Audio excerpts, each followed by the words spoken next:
Hello, wonderful leaders, and welcome back to Leadership Bootcamp. We are now in advanced training. So we are going to be putting behind us all of those survival skills. How do you manage your time? How do you keep on task? How do you take care of your emails and your to-do lists? We're going to leave that behind and start focusing on the other work, the core work of who you are as a leader and how you're going to show up in that role. I'd like to open with a quote from Viktor Frankl. And the quote is, "Life is never made unbearable by circumstances, but only by lack of meaning and purpose." Viktor Frankl, he was a concentration camp survivor. He's here talking about life not being made unbearable by circumstance. There he is in a concentration camp in Germany. His life is, by all outside measures, unbearable, completely unbearable. And yet, this man found meaning and purpose. He found a way not only to survive, but to take the lessons he learned and teach all of us here in this world how to thrive. The title of this lesson is How Do You Find Happiness? Happiness researchers have connected meaning and purpose as a core part of what it means to be happy. So how do you find happiness? Well, there's two parts to happiness. Happiness is a combination of having a life that is full of meaning and purpose and having a life that has bits of pleasure in the moment. So let's take that second part, finding pleasure in the moment. It is very difficult at times to stay present. It is easy to think about all the things that happened in your day, all of the things that happened in your past, what all of the experiences are in your life. It is very easy to focus on what am I going to do tomorrow? How do I plan my day? What is my intention? What is my goal? So it's easy to focus on past and future. Very hard to stay present right here in this moment. I'm coming to you from the Sacramento River today, here on my father-in-law's deck. It is an amazing place to find a moment of centeredness, of presence, and happiness. To be fully present, it's not as if it's a check-off list. I'm not here to say, okay, check off, I completed something on my bucket list, or I completed something on my to-do list, which was take a break and spend a moment outdoors by the river. That's not what that's about. It's also not about taking a video so that I can post it on Facebook or on Instagram. The purpose of pleasure in the moment, finding that moment of joy, is simply to live, to be a human being, to let a child just enjoy themselves and laugh uncontrollably, to find that way to really just be here right now, just this. I invite you right now even just to take a single breath, to breathe in and out, and just feel how that breath, by breathing in and out, how does that feel?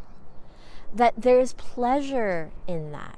There's pleasure and joy just in that aspect of breathing. There's pleasure and joy in hearing that goose quack or cackle over there, honk. There's pleasure and joy in feeling the wind on your face. That pleasure is there at every moment and there for you to grasp. So finding that pleasure in the moment or the task at hand or whatever is in front of you, that is part of happiness. The other part of happiness is finding some meaning or purpose in what you're doing. This is about finding a calling, finding the why it is that you are here on this earth, figuring out for yourself what that meaning is. It's going to be different for every person. It's different for every organization. When you can connect with that meaning and purpose, it can change everything. It's important. Purpose is really important because it helps you become a better leader, and it helps you become a happier, more fulfilled human. First of all, when you put a person into a brain imaging machine and look at what part of their brain gets excited when they think about their purpose, their mission, their calling, their passion, their identity, who they are, what they value most, when people call that to mind, what happens inside of their brain is that the ventromedial prefrontal cortex lights up. And that's a brain area essential for executive functioning, what neuroscientists and psychologists call thinking clearly and problem solving. It's the part of the brain that's really important for those kind of work. Another part of your brain gets really quiet, your amygdala. Your amygdala is what I researched when I was a neuroscience PhD student.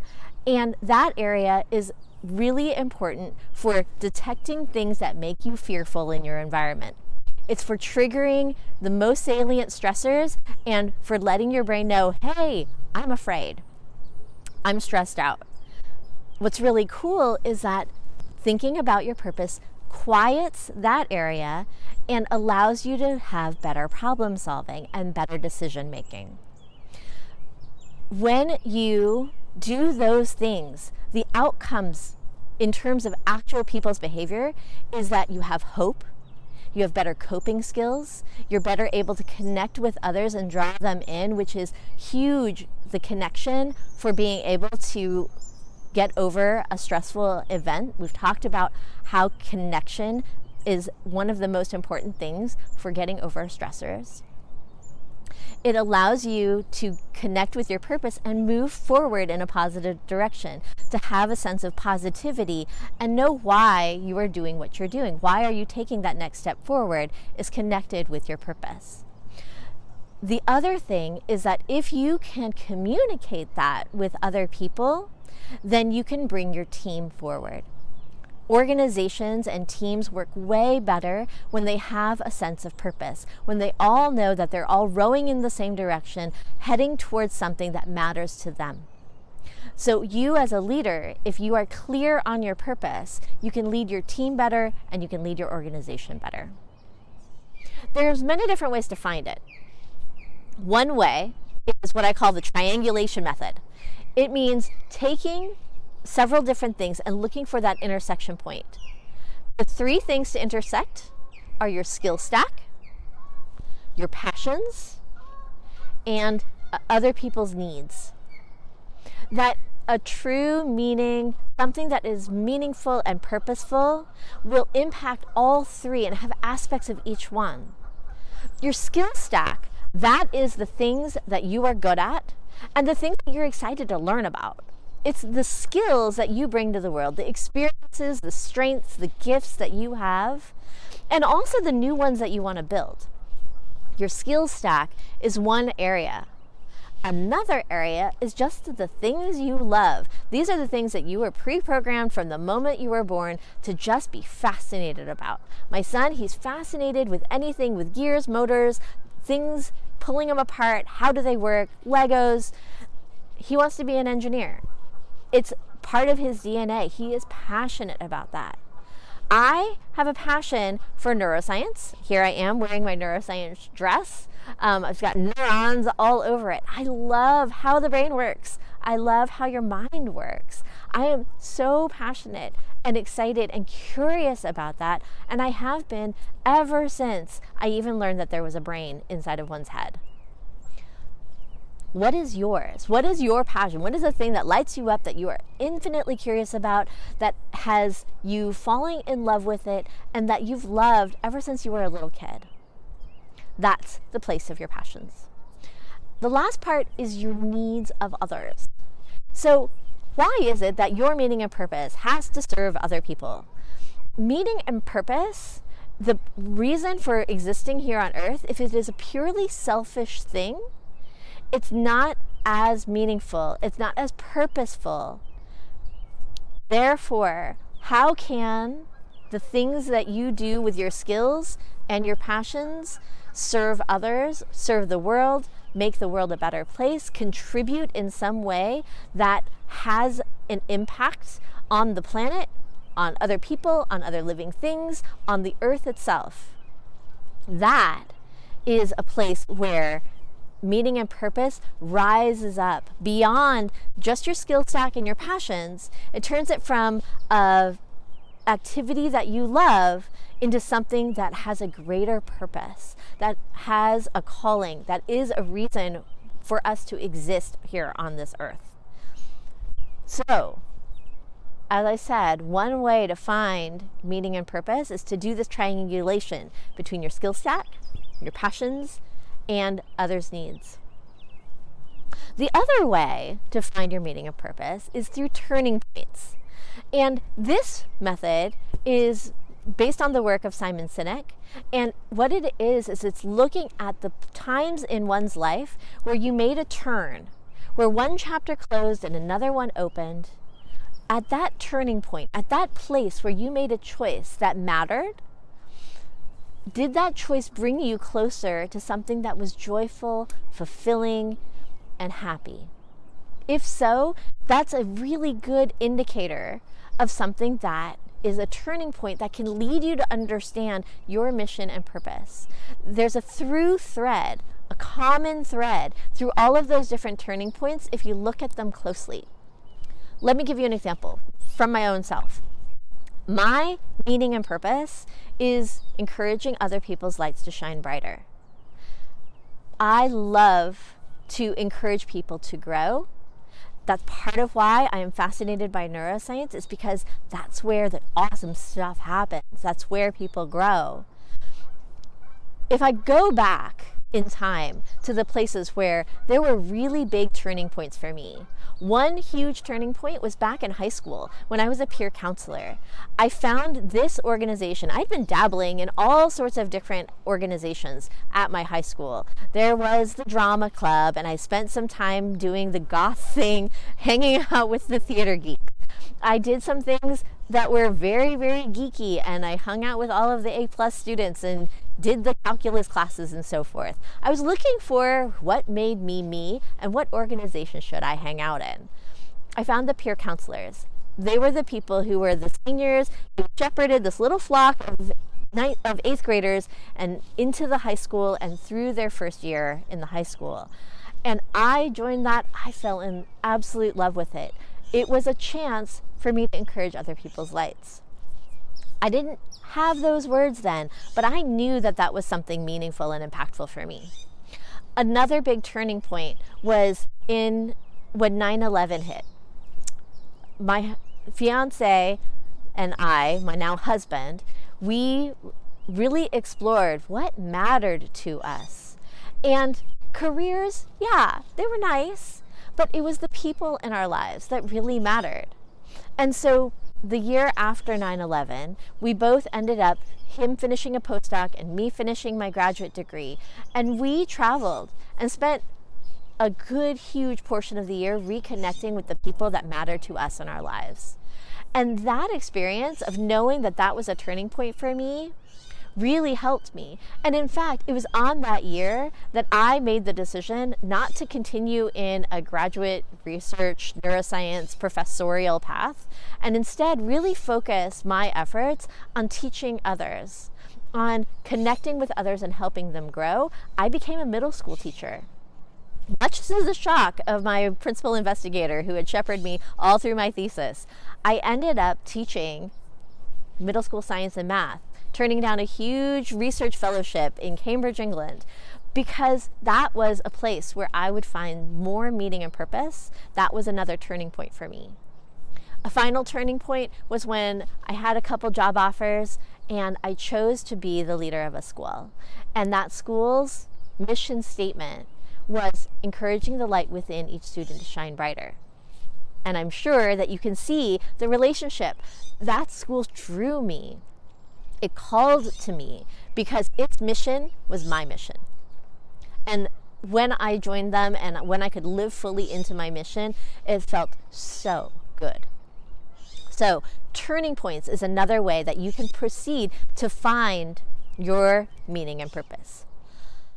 Going back to the question of this video, how do you find happiness? The answer is to live fully with meaning and purpose. And when I say live fully, that means having times where you are fully in the present, really living and experiencing how it feels to be in your skin right there, right then, and finding pleasure in that. That's what's filling your cup. That's what's filling your bucket. That's what brain breaks are. It's an opportunity to live fully and then add to that with meaning and purpose. When you can do that, when you can live fully with meaning and purpose, that's how to find happiness. That's how to find fulfillment. Simon Sinek says, working hard for something we don't care about is called stress. Working hard for something we love is called passion. And that is what I want to gift to you, a life that is full of both presence and purpose. So, for this lesson, the experiment that I want you to try, and I'm telling you the experiment first because you might have to do the experiment before you can engage in the discussion. The experiment I want you to try is, if you don't yet know your purpose, find it. Either draw your own Venn diagram, create a circle, and in it, put all of your different skills, your experiences, your strengths, your gifts, the things that you're good at, and also the things you want to learn, the things that you enjoy learning about and want to grow into. Write all of them in one circle. Then in another circle, write out all the things you're passionate about, the things that you love to do, that have always called to you ever since you were a little kid. What is it that brings you joy, that brings you flow, that you just can't get enough of? What are all of those things? And then in a final circle, write down some of the world's needs that have always called to you, the things that have always been just a little bit tingly, like, ooh, if I had a job that could do that, I want to do that. Look for those as well. Put those in the needs area. And then step back, take a look, and see, where do those things come together? That space where the skill stack meets passion, meets the needs of others, suddenly that is the place where you can find your meaning and purpose. So you could try that as your experiment. Another way to, if you want to do the turning points method, and just write down, these are some of the big turning points in my life. If I write all of those down and then take a step back, what's the through line between all of those? That's another way to find your meaning and purpose. So I would invite you to that experiment. Find your meaning and purpose, draw your Venn diagram, or check out your turning points, see what comes and calls to you. If once you write that statement down, you get chills or you can feel it deep down in your bones, you know you're getting really close to being able to clarify your meaning and purpose. That's the experiment for the week. And then in the discussion, I would love for you to share that meaning and purpose with us. What is it that is your purpose? What is it that brings you meaning? In fact, bonus, if you are brave and interested and willing, share your meaning and purpose with 10 people, not just with us. That counts as one. Who else could you share it with? Could you share it with your best friend? Share it with your childhood friend. Share it with your mom. Share it with your sibling. Share it with your boss. Share your meaning and purpose widely. With each telling, refine it or clarify it or enter into a discussion with that other purpose, but with that other person, to explore how does that land on them and what does that, from their point of view, how do they look back on you now that you have some clarity on that meaning and purpose. With all of that, I wish you all the best in this crazy world that we live in. Thank you, wonderful leaders, for joining me today.